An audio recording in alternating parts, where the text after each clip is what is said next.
heart of the desert, where the relentless sun painted the dunes in shades of gold and the horizon seemed an endless mirage, there lay an oasis known as Rephidim. The scorching sun beat down on the parched wilderness, casting a shimmering mirage on the horizon. The Israelites, weary and thirsty, trudged through the unforgiving desert, their lips cracked and tongues swollen.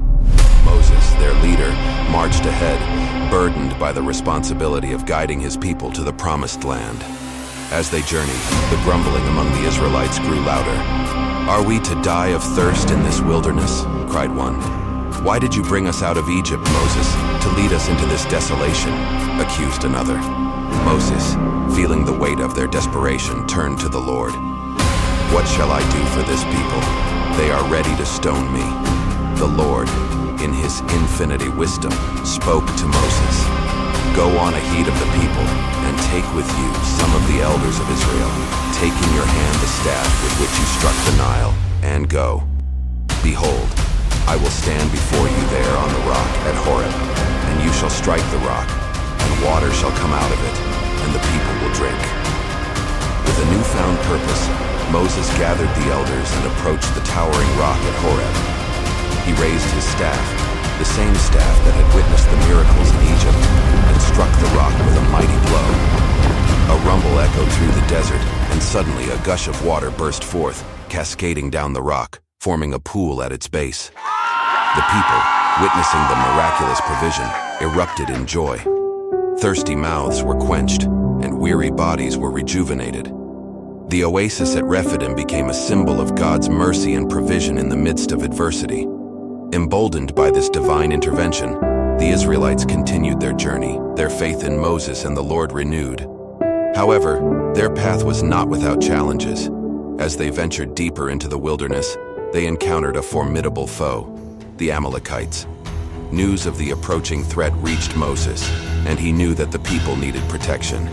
He called upon Joshua, a valiant warrior, and selected a group of men to engage the enemy in battle. As the battle ensued, Moses ascended a hill overlooking the battlefield, staff in hand. As long as Moses held his hands up, the Israelites prevailed. But when he lowered them, the Amalekites gained the upper hand. Understanding the importance of his posture, Aaron and Hur, two trusted companions, stood on either side of Moses, supporting his weary arms. The sun dipped low on the horizon, and the battle raged on. With each passing moment, Moses felt the strain in his arms, but the support of Aaron and Hur remained steadfast. As the day drew to a close, the Israelites emerged victorious, their enemies vanquished. Exhausted but triumphant, Moses built an altar on the hill, naming it, "The Lord is my banner." It served as a lasting reminder that victory comes through reliance on the Almighty, and that unity and support among the people are essential in times of struggle. The events at Rephidim and the battle against the Amalekites forged a deeper bond between Moses and the Israelites. The oasis became a sacred place, and the rock at Horeb a symbol of God's faithfulness. The journey through the wilderness continued, marked by trials and triumphs, but the memory of Rephidim sustained the Israelites, reminding them that even in the harshest of deserts, God's providence flowed like a never-ending stream.